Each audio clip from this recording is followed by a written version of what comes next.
사랑하는 성도 여러분, 예수님은 열정을 가지셨던 분입니다. 열정적으로 영혼들을 사랑하셨고 또 열정적으로 사역을 감당하셨습니다. 그 예수 그리스도를 믿고 따라가는 우리들도 이 예수님의 열정을 본받고 따라가야 된다는 것이죠. 바로 우리가 열정적인 신앙생활을 해야 한다는 것입니다. 사도 바울은 이렇게 교훈하고 있어요. 로마서 12장 11절 말씀 같이 한 목소리로 읽겠습니다. 부지런하여 게으르지 말고 열심을 품고 주를 섬기라.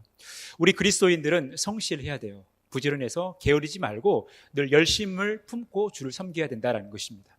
열정적인 신앙생활을 해야 한다는 것입니다. 디도서 2장 4절 말씀, 그가 우리를 대신하여 자신을 주심은 모든 불법에서 우리를 속량하시고 우리를 깨끗하게 하사 선한 일을 열심히 하는 자기 백성이 되게 하려 하심이라. 예수 그리스도께서 우리를 위하여 자기 자신을 내어주시고 우리를 위하여 십자가에 달려 죽으시고 우리를 위하여 희생을 당하신 이유는 우리로 하여금 깨끗하게 되어서 구원받아서 하나님의 선한 일을 열심히 하는 하나님의 백성이 되게 하기 위함이라는 거예요. 예수님께서 우리를 위하여 십자가를 지신 목적이 거기에 있다는 것입니다. 하나님의 일을 열심히 하는 그런 성도가 되기를 원하셨다라는 것입니다. 그런데 여러분, 우리가 품어야 할 이 열심, 우리가 감당해야 할 이 열정적인 신앙생활은 사실 하나님으로부터 오는 거예요. 예수님의 이 탄생을 예언했던 이사야 선지자는 이사야 9장 7절에서 이렇게 말씀하고 있어요. 그 정사와 평강의 더함이 무궁하며 또 다윗의 왕자와 그의 나라에 군림하여 그 나라를 굳게 세우고 지금 이후로 영원히 정의와 공의로 그것을 보존하실 것이라. 만군의 여호와의 열심히 이를 이루시리라. 여러분, 예수 그리스도께서는 메시아로 이 땅에 오셨습니다. 이 땅에 오셔서 하나님 나라를 위하여 열심을 품고 수고하셨습니다. 이 예수님의 열심으로 인해서, 이 예수님의 열정으로 인해서 우리가 구원함을 받고 지금 이 자리에서 예배하고 있는 것입니다. 그런데 예수 그리스도께서 이 땅에 오셔서 하나님 나라를 위하여 수고하신 것은 결국 하나님의 열심을 이룸이 된다라는 거예요.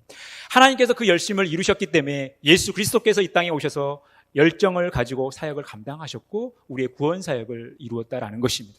그러니 하나님의 열심이 예수 그리스도의 열심으로 이어지고 그 예수 그리스도의 열심이 또한 우리에게 이어져야 한다라는 것입니다.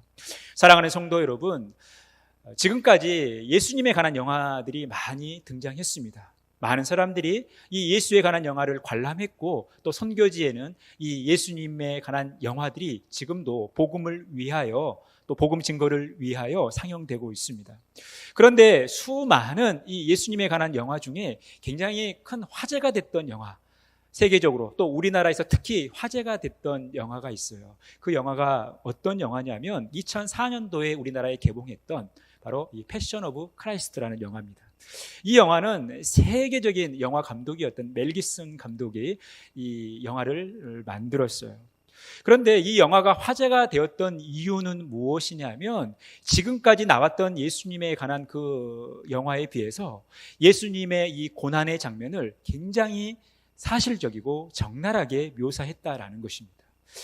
그동안에는 그냥 예수님의 그 고난의 모습을 그냥 어느 정도 보여주는 선에서 그 영화가 우리에게 다가왔다면 이 영화는 굉장히 사실적으로 다가왔다라는 거예요. 실제적으로 이 영화를 보는 데 있어서 비위가 약하신 분들은 영화를 볼 수 없을 정도였다라는 거예요. 이 영화에 많은 사람들이 호응을 하고 특히 이 영화를 많은 교회에서 성도님들이 관람을 했습니다. 제가 교육전도사 시절이었는데 저희 교회뿐만이 아니라 또 이웃 교회들도 극장에 가서 이 영화를 많이 관람했어요. 심지어는 어떤 교회는 영화관을, 극장을 통째로 빌려서 이 영화를 이렇게 관람하기도 했습니다. 그 정도로 화제가 됐던 영화예요. 이 영화를 보면서 많은 분들이 눈물을 흘리고 보고 또 보고 했다라는 것입니다. 그런데 여러분, 오늘 이 영화의 제목이 패션 오브 크라이스트, 우리말로 번역을 하면 그리스도의 열정입니다.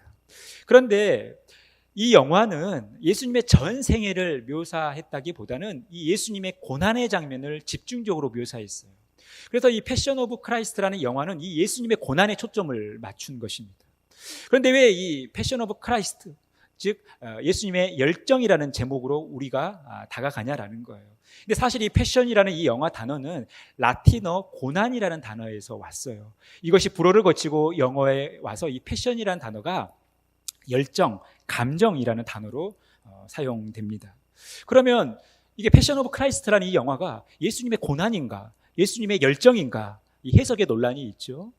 그런데 제가 보는 관점은 뭐냐면 이 영화는 예수님의 고난이기도 하고 예수님의 열정이기도 한다는 거예요.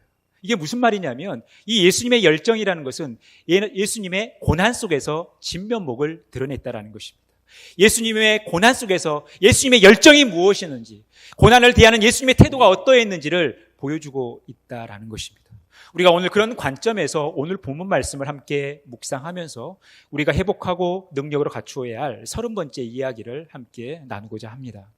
여러분, 오늘 본문 말씀은 마태가 기록한 겟세마네 동산에서의 예수님의 모습을 묘사해 주고 있습니다. 우리는 지난 시간에 누가가 기록한, 누가의 관점에서 바라본 겟세마네 동산에서의 예수님의 모습을 우리가 묵상했다면, 오늘은 마태의 관점에서 바라본 겟세마네 동산에서의 예수님의 모습을 우리가 오늘 살펴보는 것입니다. 우리는 오늘 이 본문에서 고난을 대하는 예수님의 태도가 어떠했는가, 고난을 예수님께서 어떻게 받아들이셨는가, 그리고 예수님은 어떻게 고난의 삶을 살아가는가를 함께 살펴보는 거예요. 우리는 여기에서 예수님의 열정, 즉 주님의 열정, 패션을 우리가 살펴볼 수 있다는 것입니다. 예수님의 열정이 어떤 특징을 가지고 있었는가, 예수님의 열정은 어떤 열정이었는가, 우리가 함께 오늘 본문 말씀을 통해서 한 7가지 정도를 살펴보도록 하겠습니다. 첫 번째, 예수님의 열정은 모든 일에 항상 기도를 앞세웠다라는 것입니다. 예수님은 모든 일에 항상 기도를 앞세우면서 사역을 감당하셨고 그 길을 걸어가셨다라는 거예요. 예수님의 고난 앞에서도 마찬가지였다라는 것입니다. 오늘 우리가 읽었던 36절 말씀, 우리 같이 한 목소리로 읽겠습니다.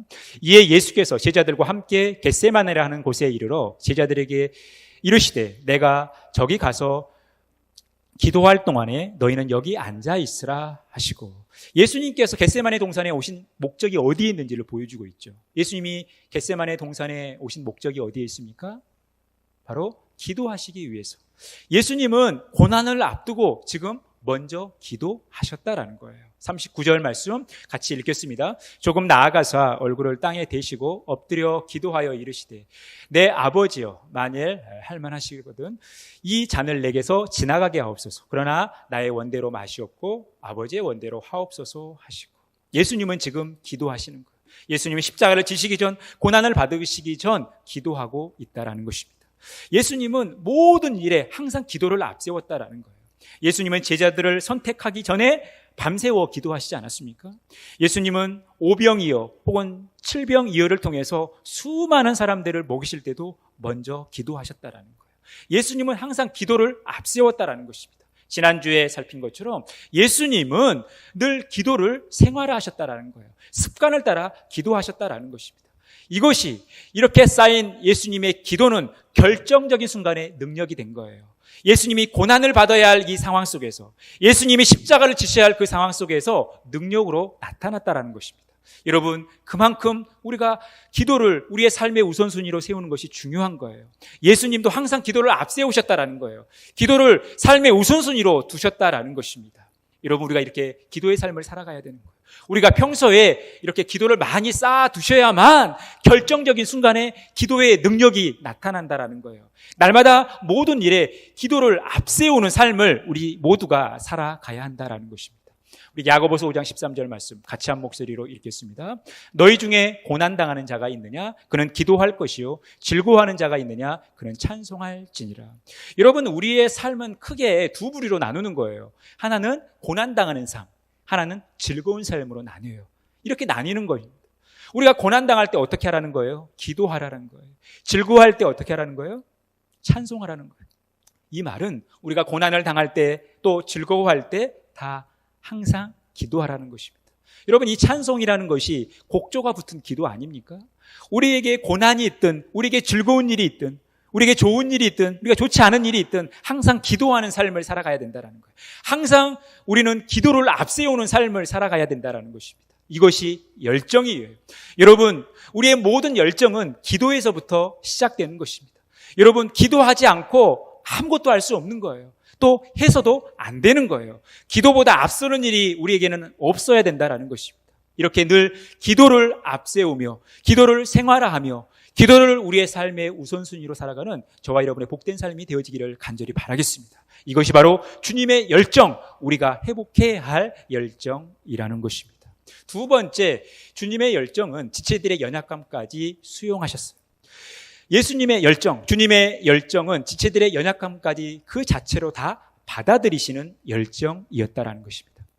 41절 말씀 같이 읽겠습니다. 시험에 들지 않게 깨어 기도하라. 마음에는 원이로되 육신이 약하도다 하시고. 예수님은 겟세마네 동산에 제자들과 함께 가셨습니다. 그들에게 깨어 있음을 당부하셨어요. 깨어 있으라고 당부하셨어요. 그런데 그들은 깨어 있었습니까? 예수님과 함께 기도했습니까? 그러지 않았어요. 그들은 깨어 있지 않았고 기도하지 않았어요. 예수님은 그 연약한 모습을 안타깝게 보시는 거예요. 하지만 마음에는 원이 돼 육신이 약한 그들의 한계를 보셨던 거예요. 그 연약함을 드러내고 있는 제자들에게 예수님이 뭐라고 하십니까? 너희들 그럴 수 있냐? 너희들이 3년 동안 나를 따라다닌 거 맞냐? 소위 너희들이 내 제자라고 불리운 자들인데 너희들 이럴 수 있어? 이 정도밖에 안 됐어? 이 잠깐도 깨어 있을 수 없느냐? 야, 이럴 거면 그냥 떠나라. 너희들 내 제자도 아니다. 난 너희들에게 너무 실망했다. 이제 같이 못 간다. 너희들 어떻게 이럴 수 있어? 이렇게 나를 배신할 수 있어?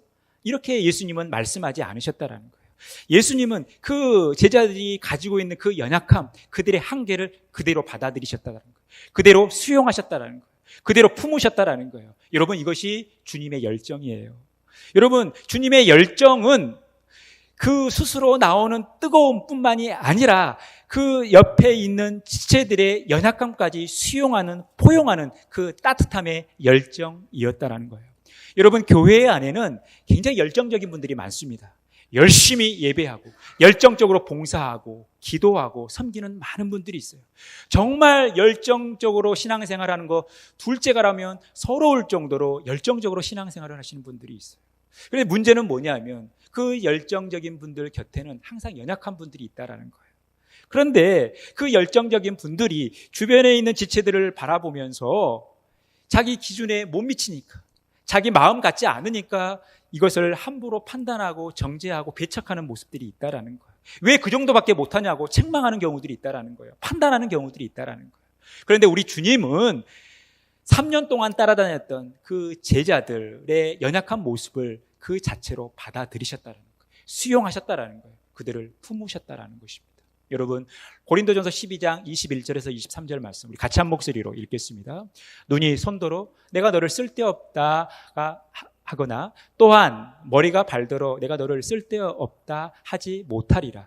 그뿐 아니라 더 약하게 보이는 몸의 지체가 도리어 요긴하고 우리가 몸에 덜 귀히 여기는 그것들을 더욱 귀한 것들로 입혀주며 우리의 아름답지 못한 지체는 더욱 아름다운 것을 얻느니라. 여러분, 공동체 안에는, 하나님이 세우신 공동체 안에는 정말 수많은 종류의 또 각각 다른 능력을 가진 지체들이 존재하는 거예요. 그런데 자기 기준으로 다른 지체를 향해서 너 쓸데없다, 너 필요 없다, 할 수 없다라는 거예요. 떠나라, 할 수 없다라는 거예요. 다 소중한 지체라는 거예요. 연약한 자들은 연약한 잔대로, 온전한 자들은 온전한 자대로 다 이 공동체 안에서 소중한 지체다라는 거예요. 그러니까 여러분, 온전한 자들이, 능력 있는 자들이 해야 할 일은 뭐냐면 이 연약한 자들을 품고 그 연약함 자체로 받아들일 수 있는, 수용할 수 있는 그 너그러운 마음과 여유와 따뜻함이 있어야 된다는 거예요. 여러분, 이것이 주님의 열정이고 우리가 회복해야 할 주님의 열정이라는 것입니다. 여러분, 우리가 열정적으로 신앙생활하는 거 매우 중요하지만 그 열정이 다른 사람들을 대하는 태도 속에서, 특히 다른 사람들의 연약함을 바라보는 그들을 대하는 태도에서 나타나야 된다는 거예요. 우리는 다른 사람의 연약함을 품을 수 있는 그런 삶을 살아가셔야 돼요. 이 은혜가 저와 여러분들 가운데 가득 넘치기를 간절히 바라겠습니다. 세 번째, 주님의 열정은 자신의 고민을 지체들과 함께 공유하셨다는 거예요. 주님의 열정은 자신의 고민을 지체들과 함께 나누는 것으로 나타났다는 것입니다. 여러분, 38절 말씀 같이 읽겠습니다. 이에 말씀하시되 내 마음이 매우 고민하여 죽게 되었으니 너희는 여기 머물러 나와 함께 깨어 있으라 하시고. 여러분, 예수님은 지금 이 십자가를 지시는 이 일이 굉장히 괴로운 일이었어요. 고민이 되는 일이었어요. 왜냐하면 예수님도 우리와 같은 인성을 가지셨기 때문에 우리 인간이 겪는 모든 고통과 고민들을 경험하시는, 느끼시는 분이었거든요. 그러니까 예수님도 우리 인간이 만들어낸 최고의 형틀이라고 할 수 있는 이 십자가를 진다라는 것, 이 십자가에서 죽으신다라는 것, 고난을 받으신다라는 것은 굉장히 고민되는 일이었어요. 그런데 그 고민을 지금 누구와 나누고 있어요? 제자들과 함께 나누고 있다라는 거예요. 그 고민을 지금 이야기하고 있다라는 거예요. 나도 고민하여 죽게 되었다라는 것이. 이것은 무엇입니까? 예수님은 굳이 메시아로서, 그리스도로서 이 이야기를 제자들에게 하지 않아도 능히 감당하실 수 있는 분이죠. 그리고 속으로 숨길 수도 있는 분이에요. 그런데 그 예수님은 자존심까지 다 내어놓으면서 자신의 약함과 자신의 고민을 제자들과 나누셨다라는 거예요. 여러분, 우리가 다른 사람들의 연약함을 보았을 때, 발견했을 때 그 연약함을 그대로 수용하는 것 매우 중요합니다. 뿐만 아니라 나의 연약함과 나의 고민을 발견하고 경험할 때가 있어요. 그러면 우리는 어때요?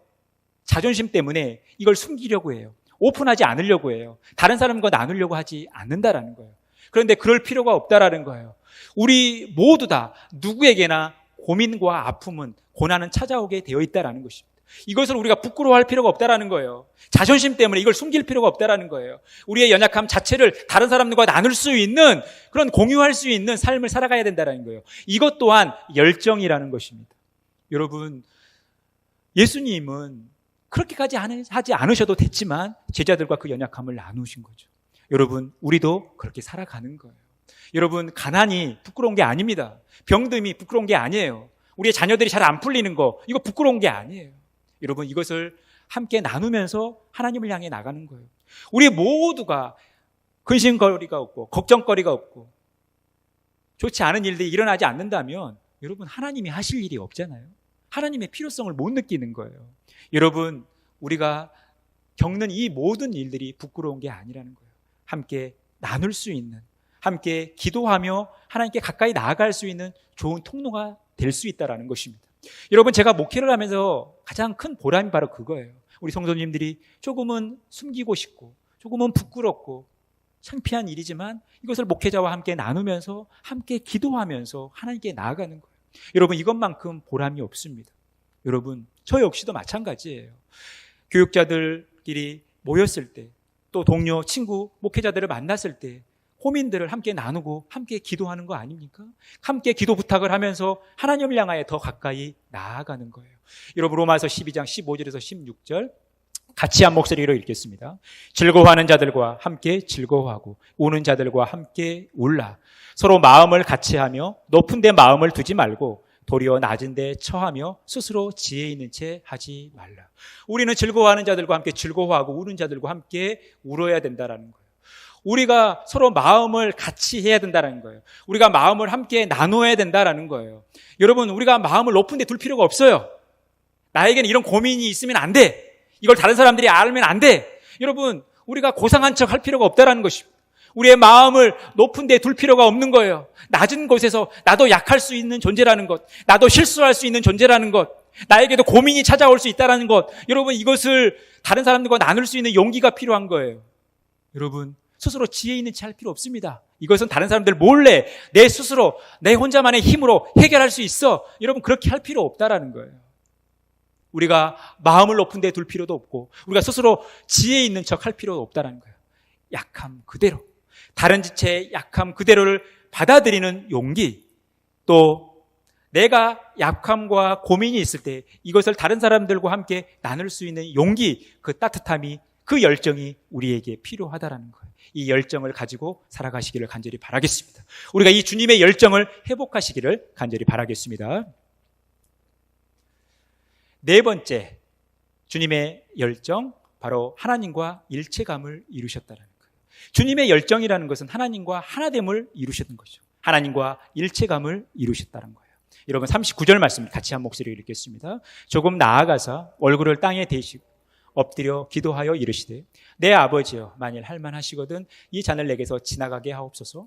그러나 나의 원대로 마시옵고 아버지의 원대로 하옵소서 하시고. 여러분, 예수님은 하나님께 기도했습니다. 예수님도 소원함이 있었죠. 할 수만 있다면 이 고난의 잔을 마시지 않는 것이 예수님의 소원함이었어요. 그런데 예수님은 내 원대로 하게 해달라고 하나님께 기도하지 않았습니다. 아버지의 원대로 되기를 기도했어요. 하나님의 뜻에 자신의 뜻을 맞췄다라는 것입니다. 이 말은 하나님과 하나됨을 이루었다라는 거예요. 하나님과 일체감을 이루었다라는 것입니다. 여러분, 예수님은 자신의 원함이 있었지만 하나님의 원함을 추구하고 강구했다라는 것입니다. 예수님은 하나님과 하나됨을 이루신 거죠. 그래서 예수님은 나와 아버지는 하나이니라라고 말씀하셨어요. 예수님은 하나님과 일체감을 통해서 그분께서 하시고자 하는 일들이 이루어지기를 바랬다라는 거예요. 사랑하는 성도 여러분, 우리는 늘 이 하나님과 일체감을 이루어 가야 된다라는 거예요. 늘 우리의 뜻을 하나님께 맞추며 하나님의 주권을 인정하며 살아가야 된다라는 거예요. 여러분, 우리가 하나님과 일체감을 이룬다라는 것은 하나님의 주권을 인정하며 살아간다라는 거예요. 내 뜻을 하나님 앞에 굴복하며 하나님의 뜻에 맞추는 삶을 살아간다라는 것입니다. 나의 뜻은 불완전하고 불확실하고 한계가 있지만 완전하고 확실한 하나님의 뜻에 맞추며 살아갈 때 우리 안에 온전한 하나님의 일들이 이루어지는 거예요. 이것이 하나님과 일체감을 이루는 것입니다. 여러분, 우리가 왜 말씀을 듣고 묵상하고 기도합니까? 우리가 하나님의 뜻에 맞추기 위해, 우리가 하나님과 일체감을 이루기 위해 이 일들을 하는 거 아닙니까? 우리의 이 말씀과 기도의 이 경건한 삶이라는 것은 하나님과 일체감을 이루는 과정이라는 거예요. 여러분, 날마다 이 하나님과 일체감을 이루어 살아가는 복된 삶을 살아가시기를 바랍니다. 사도 바울은 빌립보서 4장 12절에서 13절 말씀 이렇게 고백하고 있어요. 우리 같이 한 목소리 읽겠습니다. 나는 비천에 처할 줄도 알고 풍부에 처할 줄도 알아. 모든 일, 곧 배부름과 배고픔과 풍부와 궁핍에도 처할 줄 아는 일체의 비결을 배웠노라. 내게 능력 주시는 자 안에서 내가 모든 것을 할 수 있느니라. 여러분, 사도 바울은 복음을 위하여 열정적인 삶을 살았습니다. 그 복음을 증거하는 삶 속에 그는 비천에 처하기도 했고 풍부에 처하기도 했어요. 배가 부를 때도 있었고 배가 고플 때도 있었다라는 것입니다. 그런데 그는 한결같이 똑같은 일관적인 태도를 취했다라는 거예요. 비천할 때도 또 풍부할 때도 배고플 때도 배가 부를 때도 늘 자족한 삶을 살았다라는 거예요. 늘 자족하는 것을 배웠다라는 것입니다. 배고픈 삶이나 배부른 삶이나 비천한 삶이나 풍부한 삶이 그에게는 똑같다라는 거예요. 늘 일체의 비결을 배웠다라는 것입니다. 왜요? 그가 예수 그리스도 안에서 그에게 능력을 주시는 하나님 안에서 살았기 때문에, 그 안에서 복음을 증거했기 때문에 그는 이 일체의 비결을 배웠다라는 거예요. 그의 이런 일체의 비결은 하나님과의 일체감을 이루는 데 있어서 하나님과 늘 동행하며 예수 그리스도의 능력을 의지하여 복음을 증거하는 삶을 살았기 때문에 이 일체의 비결을 배웠던 거예요. 여러분, 사도 바울이 배가 고플 때는 힘들어했고 배가 부를 때는 좋아했던 것이 아니에요. 그가 비천할 때는 불평했고 풍부할 때는 감사했던 삶이 아니라는 거예요. 그가 비천하든 풍부하든 그가 배고프든 배가 부르든 항상 하나님께 감사하고 만족한 삶을 살았다라는 거예요. 왜냐하면 그가 하나님과 일체감을 이루었기 때문에, 늘 하나님과 하나됨을 이루는 삶을 살았기 때문에 사도 바울은 이런 일체의 비결을 배웠던 거예요. 사랑하는 성도 여러분, 날마다 이 하나님과 일체감을 이루면서 하나님의 일들이 우리의 삶 가운데 그대로 이루어지는 것들을 경험하는 복된 삶을 살아가시기를 간절히 바라겠습니다. 우리의 뜻을 하나님께 맞추고 우리의 주권을 하나님께 인정하며 우리의 권리를 하나님께 이해했을 때 하나님께서 우리 안에 역사하시는 일들을 우리가 경험하게 된다라는 것입니다. 이 은혜가 저와 여러분들 가운데 가득 넘치기를 간절히 바라겠습니다. 다섯 번째, 주님의 열정, 하나님이 원하시는 일을 반복해서 행하셨다라는 거예요. 주님의 열정은 하나님이 원하시는 일을 반복해서 행하셨다는 것입니다. 우리 26장 42절 상반절과 44절 상반절에 보면요, 다시 두 번째 나아가 기도하여 이르시되 또 그들을 두시고 나아가 세 번째 같은 말씀으로 기도하시노. 예수님은 하나님의 뜻을 구하는 기도를 한 번 하고 끝나지 않았다는 거예요. 계속해서 두 번이고 세 번이고 같은 말씀을 가지고 같은 하나님의 뜻을 구하는 기도를 했다라는 거예요. 하나님이 원하시는 일을 그는 반복해서 했다라는 것입니다. 여러분, 습관이라는 것이 이런 반복을 통해서, 훈련을 통해서 형성되는 거 아닙니까? 예수 그리스도는 이런 좋은 기도의 습관들을 가지셨다라는 거예요. 예수님은 늘 하나님이 원하시는 일을 반복해서 했다라는 거예요. 한 번의 일로 끝나지 않았다라는 것입니다. 사랑하는 성도 여러분, 우리가 하나님이 원하시는 일은 반복해서 하는 거예요. 한 번 하고 포기하고 그치는 것이 아니라 계속해서 반복하는 거예요. 지속하는 거예요. 여러분, 이 주님의 열정이라는 것은 이런 지구력이 필요하다라는 것입니다. 이 지구력이 바로 이 주님의 열정이었다라는 거예요. 여러분, 계속해서 반복해서 주님의 일들을, 주님이 원하시는 일을 감당하는 그런 복된 삶을 살아가시기를 간절히 바라겠습니다. 여러분, 디모데전서 4장 15절에서 16절 말씀 우리 같이 한 목소리로 읽겠습니다. 이 모든 일에 전심전력하여 너의 성숙함을 모든 사람에게 나타나게 하라. 내가 내 자신과 가르침을 살펴 이 일을 계속하라. 이것을 행함으로 내 자신과 내게 듣는 자를 구원하리라. 여러분, 사도 바울은 디모데에게 말씀과 기도의 삶을 충실하게 살아갈 것을 권면하는 거예요. 왜냐하면 말씀과 기도로 거룩하여지기 때문에 그런 거예요. 말씀과 기도하는 이 일들을 전심전력하라는 거예요. 계속해서 하라는 거예요. 한두 번 하고 포기하거나 그치는 것이 아니라 이 경건한 삶을 위한 말씀을 열심히 연구하고 기도에 힘쓰는 일들을 말씀대로 살아가고 기도하는 삶들을 계속해서 지속하라는 것입니다. 그럴 때 우리 자신이 성숙해질 뿐만이 아니라 이런 신앙의 열매들, 사역의 열매들을 맺는다라는 것입니다. 그러니 여러분, 주님의 열정이라는 것은 반복해서 주님이 원하시는 일을 하는 거예요. 계속해서 하는 거예요. 지속적으로 하는 거예요. 여러분, 이 열정을 여러분 회복하시기를 간절히 바라겠습니다. 우리의 삶 가운데 주님이 원하시는, 하나님이 원하시는 일을 반복해서 하는 이 일들이 많이 나타나기를 간절히 바라겠습니다. 여섯 번째, 주님의 열정은 하나님의 목적에 충실하셨습니다. 주님의 열정은 하나님의 목적에 충실한 삶이었다는 거예요. 여러분, 45절 말씀 같이 한 목소리로 읽겠습니다. 이에 제자들에게 오사 이르시되 이제는 자고 쉬라. 보라, 때가 가까이 왔으니 인자가 죄인의 손에 팔리느니라. 예수님은 예수님의 때가 가까이 왔음을 아신 거예요. 예수님이 이제 붙잡히시고 고난을 받고 십자가에 달려 죽으실 때가 됐음을 아셨던 거예요. 여러분, 예수님께서 죄인의 손에 팔리고 고난을 받고 십자가에 달려 죽으시는 것은 하나님의 목적이죠. 하나님이 예수 그리스도를 이 땅에 보내신 목적입니다. 예수님께서 이 땅에 오신 목적이라는 거예요. 우리를 위하여 고난을 받으시고 십자가에 죽으시는 것은 하나님의 목적이었다는 거예요. 예수님은 철저히 이 하나님이 목적하시는 대로 살아가셨어요. 하나님의 목적이 이끄는 삶을 사셨다라는 거예요. 하나님의 목적에 이끌리는 삶을 살아가셨다라는 거예요. 성령을 따라 살아가셨다라는 거예요. 이것이 목적에 충실한 예수님의 삶이었다는 것입니다. 사랑하는 성도 여러분, 우리도 마찬가지예요. 하나님께서 우리를 괜히 이 땅에 보내신 것이 아니라는 거예요. 우리를 통해서 하나님께서 목적하신 바가 있다라는 거예요. 우리는 철저히 하나님의 목적에 이끌리는 삶, 하나님의 목적이 이끄는 삶을 살아가야 한다라는 거예요. 하나님의 목적에 충실한 삶을 살아가야 된다라는 것입니다. 이것이 주님의 열정이었다라는 거예요. 주님의 이 열정은 하나님의 목적에 충실한 삶으로 나타났다라는 것입니다. 요한일서 5장 14절에서 15절 말씀 우리 같이 한 목소리로 읽겠습니다. 그를 향하여 우리가 가진 바 담대함이 이것이니 그의 때때로 무엇을 구하면 들으심이라.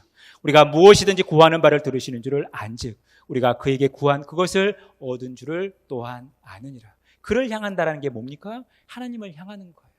여러분, 우리가 하나님을 향한다라는 게 뭡니까? 우리의 삶의 목적이신 하나님을 향하는 삶, 우리의 삶의 목적 자체가 되는 하나님을 바라보는 삶을 살아가야 된다는 거예요. 그의 뜻대로 구한다는 게 뭡니까? 그 하나님의 목적에 충실한 삶을 살아가는 거예요. 여러분, 우리가 하나님을 향할 때, 하나님의 그 목적에 충실한 삶을 살아갈 때 우리 안에 하나님의 그 기도 응답의 역사를 경험하는 거예요. 우리 안에 하나님께서 일하시는 것들을 경험한다라는 것입니다. 날마다 하나님의 목적에 충실한 삶을 살아가는 이 주님의 열정을 회복하시는 복된 삶 살아가시기를 간절히 바라겠습니다. 마지막, 주님의 열정은 주어진 고난의 상황을 회피하지 않으셨다는 거예요.